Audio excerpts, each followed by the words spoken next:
Agro e prosa, apresentação Divino Ronaldo. A minha entrevistada de hoje é Ayla Fernandes, médica veterinária, mestre em ciências ambientais com ênfase em sustentabilidade e pecuária. Possui MBA em gestão comercial. E o tema da nossa entrevista será: o que precisamos saber sobre vacas felizes? Ayla, tudo bem com você? Olá, Divino, tudo bom? Tudo ótimo comigo, obrigada. Obrigada Tem pelo um convite aí. tempão que a gente não se fala, né? Então, que feiura, né? Mas Pois estamos é, aqui, vamos que conversar hoje feiura sobre o mesmo. que é vaca feliz, por que isso é importante, o que o mercado está dizendo aí para a gente. Para quem não lembra, gente, eu já conversei com a Ayla aqui. Ela tem um trabalho muito legal, tem um perfil no Instagram que se chama Vaca Feliz Oficial. E a gente conversou muito a respeito de bem-estar animal, todas essas coisas, né? Ayla, de lá para cá algumas coisas mudaram. Você tem um trabalho muito mais voltado hoje para o marketing, né, que é a sua ênfase. Mas a pergunta inicial da nossa prosa é: o que precisamos saber sobre vacas felizes? Bom, primeiro a gente precisa saber que vacas felizes é algo possível e é muito mais fácil do que a gente imagina.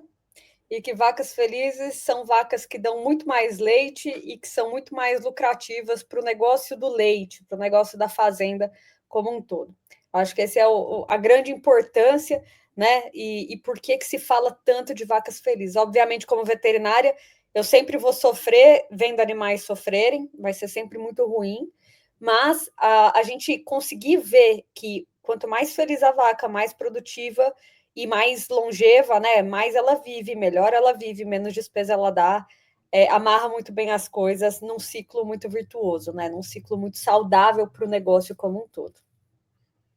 Esses dias eu vi uma cena que me cortou o coração. Eu estava numa fazenda e começou a chover e o bezerro estava de fora assim e o proprietário queria que ele viesse para dentro de um galpão para sair da chuva, a chuva torrencial.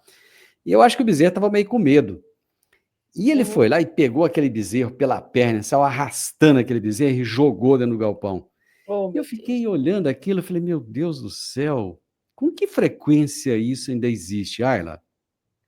Olha, eu diria, Divina, eu comecei esse trabalho em mídias sociais há 7 anos, mas eu É. trabalho com conforto há mais de 10, né? São quase 15 anos aí trabalhando essa área de conforto. E eu te diria assim, que há 15 anos as pessoas sabiam que vaca feliz era bom para todo mundo, mas não sabiam exatamente o que era bem-estar animal, o que era dar conforto para as vacas, quais eram os sinais que essas vacas, esses bezerros mostravam, né, se estavam bem ou não, se precisava de ajuste, se precisava de estrutura, né, assim, de construção na fazenda, de manejo melhor, de boas práticas, enfim, as pessoas não sabiam muito bem. E ao longo dos anos, né, não só eu, mas vários técnicos levantaram muito essa bandeira e começaram a ensinar para o público o beabá mesmo do que era o bem-estar animal. E eu, particularmente, trabalho muito a ideia de que a gente tem que ter uma visão holística, né? Ou seja, uma visão geral da fazenda como um todo. Não adianta a gente pegar uma categoria lá de vacas em lactação, colocar elas num altar sagrado e dar tudo que elas precisam, a melhor comida, colocá-las num resort e esquecer do bezerro, por exemplo. Né? Eu acho que não faz sentido nenhum.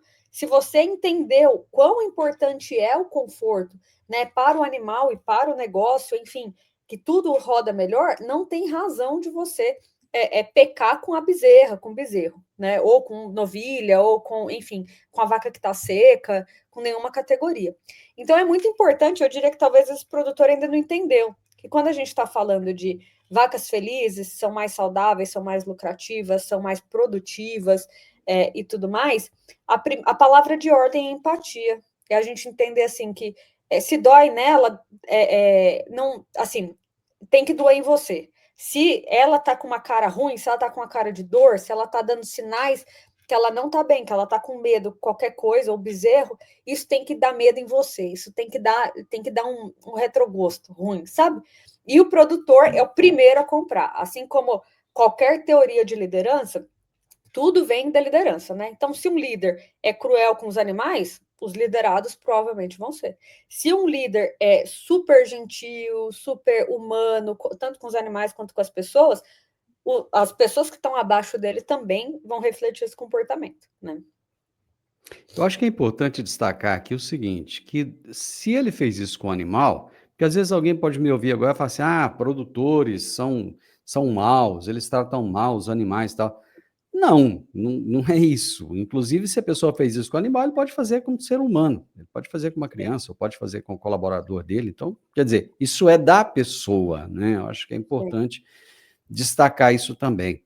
Eu vi uma E acredito informação há poucos que dias. assim, Divino, tem gente desumana em toda a área, né? Tem, lógico, tem. Tem médico desumano, tem Tem. professor desumano, e são pessoas que às vezes assim. Eu acredito muito na humanidade, eu sou uma pessoa muito humana, né?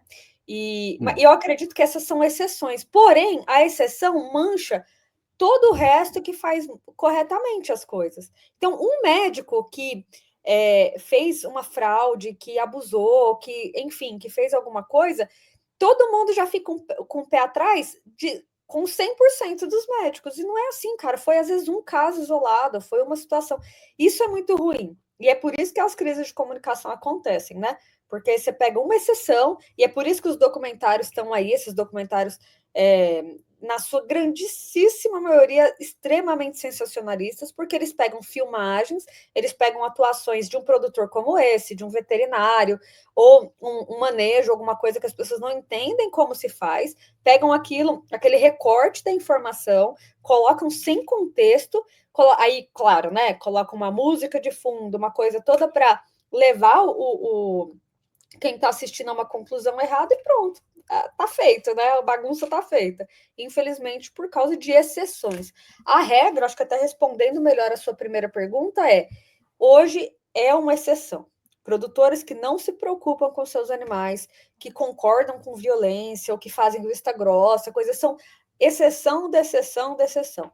Na grande maioria das fazendas, quando o produtor vê algum funcionário fazendo qualquer coisa com os animais, né, judiando, fazendo qualquer coisa, esse funcionário é mandado embora na hora, né? E muitas vezes com justa causa, sabe? É bravo, tem placa nas fazendas, porque assim, os produtores, na sua grande maioria, amam seus animais, né? Eu já vi produtor ter que, por exemplo, sacrificar animais que estão doentes, chorando, porque eles conhecem a mãe, a avó, eles conhecem toda a genealogia daquele animal. Então, assim, é impressionante. Quem não conhece produtor de leite que fala essas coisas, porque a grandíssima maioria se preocupa muito com o bem-estar dos animais, em todas as categorias.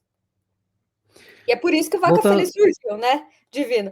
O Vaca Feliz surgiu exatamente por isso, porque as pessoas vinham me perguntar, né, vinham a minha família, conhecidos, tudo, falavam assim, ai, vaca apanha mesmo, que eu vi num documentário, menina.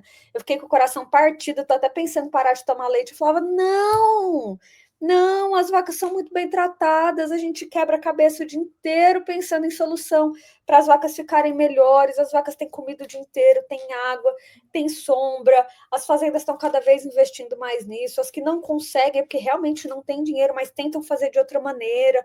Tananã. E aí eu criei o Vaca Feliz para mostrar para as pessoas o quanto as vacas passam muito bem. Obrigada. eu falei para minha esposa que eu iria te entrevistar novamente, e ela falou assim: eu me lembro dela, é aquela que falou que vaca tem amiguinha, né? Sim, sim. Ela lembrou desse detalhe, foi bem legal. Waila, eu vi um dado esses dias que nos Estados Unidos tem diminuído cada vez mais a quantidade de produtores de leite, mas não tem diminuído a produção de leite. Está havendo uma concentração. E no Brasil, muitos produtores, muitas fazendas de leite estão saindo da atividade também. Principalmente o pessoal que produz ali 50, 80, 100 litros, porque acaba que está ficando inviável, né? O custo. O que vai acontecer com o mercado do leite no Brasil? Ele vai ficar concentrado em poucas mãos? Sim, essa é uma tendência muito forte, né? Como você mesmo disse, não só aqui. Que assim, você tem alguns desafios em relação ao leite. Tem algumas coisas que freiam esse movimento, tem outras coisas que aceleram esse movimento. Algumas coisas que freiam, né? que o leite tem suas particularidades, né? Você tem que ter animais específicos para produção de leite, você tem que ter uma fazenda construída, né, estruturada para produção de leite, uma série de coisas. Então, muitas vezes os produtores pequenos, eles vão até onde não dá mais mesmo, né? E até porque a produção de leite, ela pode ser explorada em áreas pequenas. Então, isso é um grande ponto que fez com que uma grande parte dos produtores rurais no Brasil produzissem leite. A gente já chegou aí a quase mais de 90% das propriedades rurais produzindo leite, mas isso está caindo. Por quê? Né? As fazendas têm desafios grandes, não só internos como externos. Geralmente eu explico assim, eu falo, olha, sair do leite tem dois culpados, né? Muitas vezes é o produtor que não se organiza, então ele não tem o negócio na mão, ele não tem anotação de nada. Leite exige uma organização muito grande, porque você está lidando com a reprodução dos animais, você está lidando com animais gestantes, você está lidando com filhotes que são muito sensíveis. Então você tem que ser muito organizado, né? Não só no manejo, nas práticas na fazenda, de higiene, de limpeza, de realmente o que fazer, como fazer. Você tem que ser muito prático, porque você não pode ter muito funcionário, porque o leite não dá conta de pagar muito funcionário, né? Então você tem que ser muito inteligente nas práticas que você faz. Você tem que ser muito inteligente nas tecnologias que você começa a usar, porque tecnologia custa caro. Se você for colocar tudo que você quer na fazenda, todo aditivo na dieta, todo medicamento, tudo que o vendedor vai te vender na fazenda, você está ferrado. O leite já tem uma margem de lucro baixa, né? Assim, claro que em relação à quantidade de terra é um lucro bom, mas em relação à atividade como um todo, é muito fácil você tomar prejuízo, né? E aí, tá, tem esses fatores internos de gestão, de organização, de eficiência técnica, de decisões que o produtor toma, mas tem todo um cenário mercadológico, todo um cenário econômico. E qual que é esse cenário? Esse cenário sempre foi hostil, e eu acredito que ele vai ser sempre hostil, né? Você tem grandes indústrias, grandes laticínios, que acabam mandando muito, né, no preço do leite que vai ser pago. Isso tem diversas coisas, tem coisas que é questão mesmo de opções que os laticínios tomam, tem outras coisas que é mercado externo, que não é culpa dos laticínios, né? Tem questão de entrada de leite importado, tem questão de comércio de leite em pó, tem uma série de coisas que acontecem no mercado que jogam o preço para cima ou para baixo. E aí o produtor, se ele é ineficiente dentro da fazenda, e aí ele ainda vive uma turbulência fora da fazenda, ferrou. E muita gente não dá conta desses momentos de turbulência. Seja porque não tem caixa, não tem organização, ou seja porque realmente a turbulência é forte demais. Que mesmo fazendas muito boas saem da atividade, porque não dão conta de segurar na atividade, não dão conta de manter, né, a atividade, pensando que melhor vender essa terra, vender os animais, tudo, põe o dinheiro no banco e boa, não vou ter trabalho nenhum. Porque, como eu disse, o leite é uma atividade exigente. Então, quando a gente tem esses dois cenários com fatores que vão pressionando o produtor a sair da atividade, exatamente, os produtores vão saindo. E quem vai sair primeiro? Quem está mais exposto a esse risco, que são os menores, são os mais desorganizados, são as pessoas que não têm uma relação forte com seus laticínios. E é muito por isso que eu acabei transformando a minha atuação para ajudar esses produtores a não saírem da atividade. Então, a minha atuação hoje é ajudar com que esses produtores consigam vender os seus próprios produtos diretamente no mercado. Porque se evitando esse repasse do meio, você trabalhando com produtos de maior valor agregado, você coloca mais dinheiro no jogo. E com mais dinheiro, você consegue rodar melhor a tua atividade. Mas isso não substitui, hora nenhuma, a necessidade de você organizar seu negócio, né? Hoje, não dá mais para a gente trabalhar igual eu trabalhava lá nos anos 50, 60, que você tinha um negócio, uma lojinha, tudo era na cadernetinha, não sei o quê. Os negócios estão muito mais complexos hoje. Então, as fazendas também vivem essa pressão. Então, o meu trabalho é muito ajudar eles a pensarem numa alternativa, né, que é a verticalização dos seus produtos e fazer isso de uma forma preparada, porque também não adianta você resolver fazer queijo, fazer seu leite, fazer seu iogurte, e aí chegar no mercado despreparado, você vai tomar ré do mesmo jeito, você vai sair da atividade do mesmo jeito, né? Então, meu trabalho é Quando você muito ajudar. fala, quando você fala de produtos de maior valor agregado, você até citou exemplo aí de queijo, de iogurte e tal. Uhum. Como é que é isso? Porque a pessoa está acostumada ali a tirar seus, sei lá, 50 litros de leite por dia, Uhum. coloca num galão ali, ou vai lá num tanque compartilhado, e entrega para o laticínio e pronto, né? Aí, de repente, ela vai ter que repensar, ela vai ter que se tornar um empreendedor. Ela já é um empreendedor no mercado do Sim. leite, mas talvez não tenha consciência disso. Se ela vai produzir iogurte, por exemplo, ou se ela vai produzir queijo, ela vai ter que aprender uma nova atividade, aprender negociação, aprender marketing, aprender sobre rotulagem disso aí, sobre o que o município, o estado ou o país exige em termos de legislação, de, sei lá, porque todo alimento é complexo. Ele não vai achar isso complicado demais, não? Acho. Mas é por isso que eu trabalho com a parte de consultoria, né? Nossa empresa tem tanto a consultoria na parte financeira quanto de marketing e vendas, e tem outras consultorias que estão aí mais ligadas à parte de rotulagem, de estrutura. Então, o produtor, primeiro que ele tem que entender o negócio atual dele, entender se a fazenda dá lucro ou não, porque a grande maioria nem sabe se dá lucro ou não, tira muito leite por paixão, por apego e tudo mais, não sabe quanto realmente pode tirar da fazenda, qual o potencial. Depois disso, a ideia seria, beleza, eu tenho um negócio que tá nos eixos, né, financeiramente falando, e eu preciso tirar mais. Eu não posso ficar na mão de uma indústria que me fala só no final do mês quanto que vai pagar pelo meu produto. Eu sei o custo do meu produto para produzir, né? Eu sei o custo do litro de leite, né? Então, eu vou atravessar isso e vou direto para o mercado. Claro que isso vai dar mais trabalho, e é por isso que você vai ganhar mais dinheiro, né? Eu acho que como tudo, hoje não dá para a gente trabalhar produto sem investir em marketing, sem ter alguém que entenda de comunicação, coisa. Não mesmo. E é para isso que existem pessoas que vão te ajudar nesse processo. Agora, se achar que vai vender, fazer as coisas como se fazia 50 anos atrás, você pode até tentar, mas o ritmo é muito mais devagar, né? As coisas são muito mais lentas para acontecer, e às vezes, quando chega um momento desse, como eu comentei, de turbulência, teu negócio não aguenta. Então, a consultoria, ela existe exatamente para economizar tempo e dinheiro, para te ajudar a direcionar, falar aqui, ó, vamos trabalhar nesse plano, nesses volumes que você vai vender a tanto, nessas cidades, nesses pontos comerciais, né? E seu produto, ele vai, por exemplo, litro de leite, quando você trabalha com queijo, a gente está falando aí, obviamente depende muito do tipo de queijo, né? Mas você está falando em R$ 5 por litro de leite, que já melhora substancialmente a receita que um produtor tem no mercado tradicional, de vender isso para um laticínio, né? Que hoje Quando paga você vai, 50, amanhã quando paga 2, você, depois de amanhã paga 3, você nunca sabe. quando você vai orientar um produtor, por exemplo, a fazer queijo, Uhum.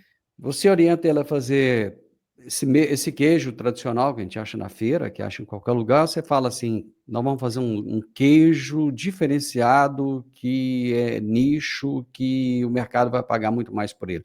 Como é que funciona essa orientação? Divino, isso é muito customizado de projeto para projeto, né? Hoje eu tenho grupos de mentoria, que eu tenho fazendas, que a gente se reúne toda semana para conversar, e depois a gente tem uma mentoria particular, que a gente vai desenhar esse tipo de opção.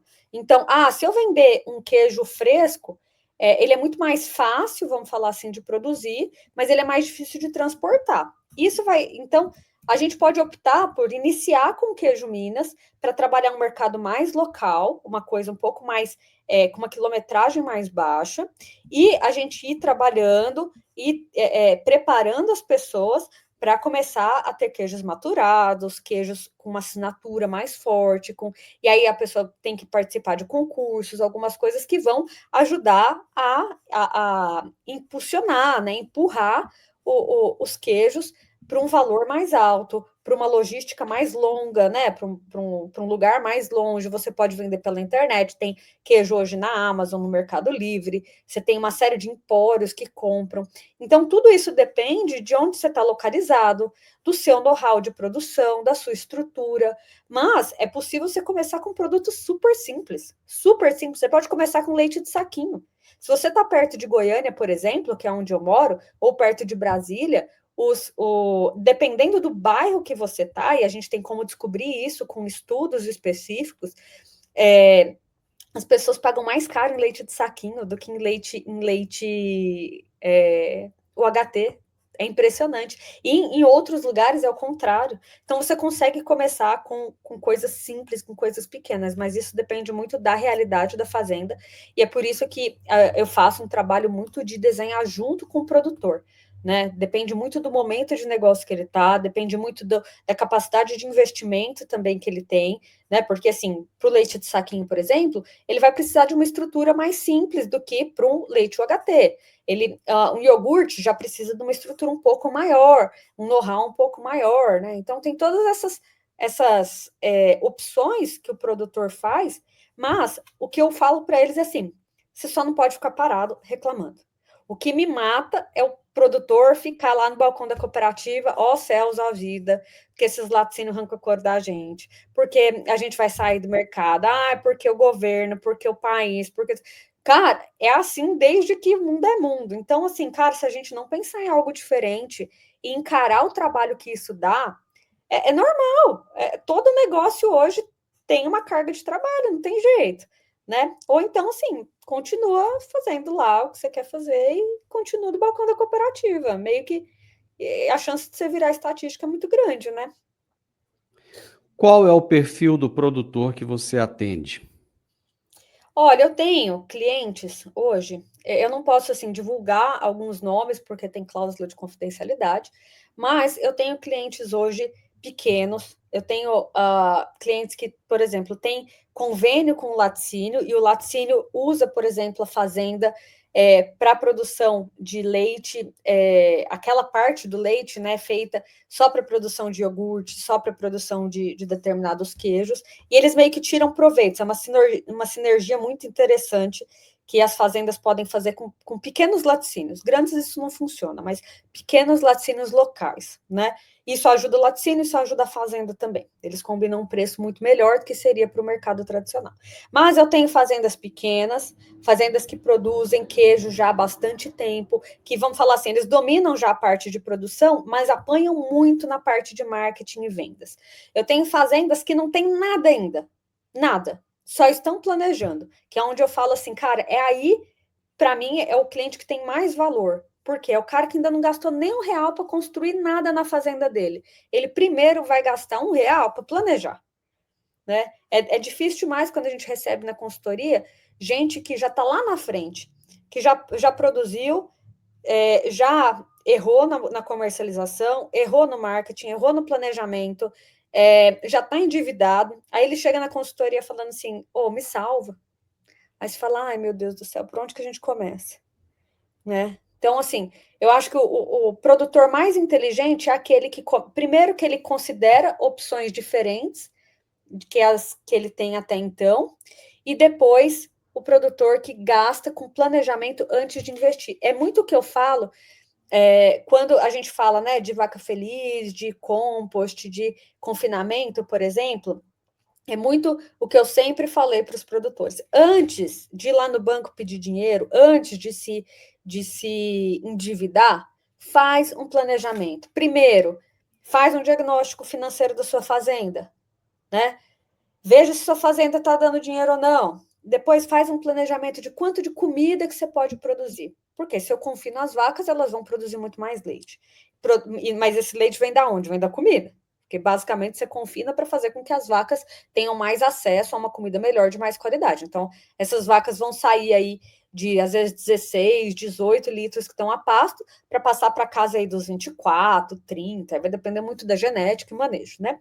Mas elas dão um salto de produção. Então, o cara tem que lembrar que ele tem que produzir comida para essas vacas, né? Depois que produzir comida, aí sim vamos pensar no barracão, né? E aí são pontos como: a terra é sua, Você tem sucessão? Você tem para quem deixar essa estrutura toda que você vai construir, né? Porque tem que pensar em tudo isso antes de você ir lá no banco. Aí, depois que você tem esse planejamento, você desenha o barracão, fala, eu vou precisar de um barracão para tantas vacas. Lembra que as vacas vão parir, e seu rebanho vai crescer naturalmente, ainda mais se você usa sêmen sexado e tudo mais, né? Então, o melhor produtor é aquele que gasta com consultoria, com assessoria, antes de se endividar. O pior produtor é aquele que vem procurar a gente depois que ele já tentou fazer as coisas por si só, e aí fala, putz, e agora? É igual, como eu trabalhei com conforto muitos anos, né? Eles chegam me chamavam, né, na fazenda para olhar barracão que foi construído tudo errado. Divino, o que você faz com esse barracão? Você entendeu? Você, como consultor, Entendi. você fala assim, cara, assim, eu adoraria ter te ajudado antes. A gente gastaria muito menos tempo, muito menos dinheiro. Eu tenho até um artigo no Milk Point que chama Como Economizar 200 mil no barracão. Na verdade, você economiza muito mais, né? Por quê? Planejamento, né? Faz o planejamento antes. Pensa primeiro, entende o que é uma vaca feliz, o que ela precisa. Não é só do barracão, é todo um manejo, funcionários preparados, é comida, uma série de coisas. Arruma tudo na sua casa, aí você constrói certo, né? Faz o corredor do tamanho certo, faz a inclinação, faz o barracão. Eu via barracão com uma estrutura, assim, pesadíssima, pensando na parte de engenharia civil, que se gastou demais com ferragem, com concreto armado. Ele falou assim, gente, nem um dilúvio não destrói esse barracão.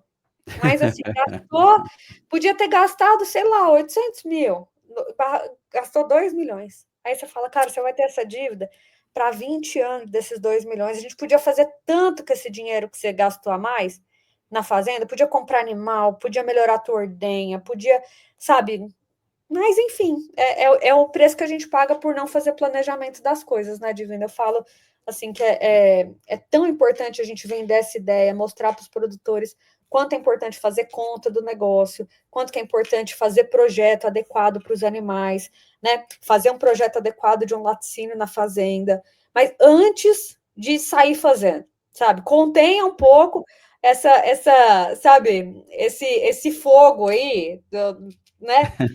Contenha um pouco e senta e pensa um pouco, desenha, rascunha, conversa, vai viajar, vai ver outras coisas acontecendo, contrata alguém que pode te ajudar, né? Putz, quanto que a gente economiza de tempo e dinheiro não é brincadeira nas fazendas, não é brincadeira.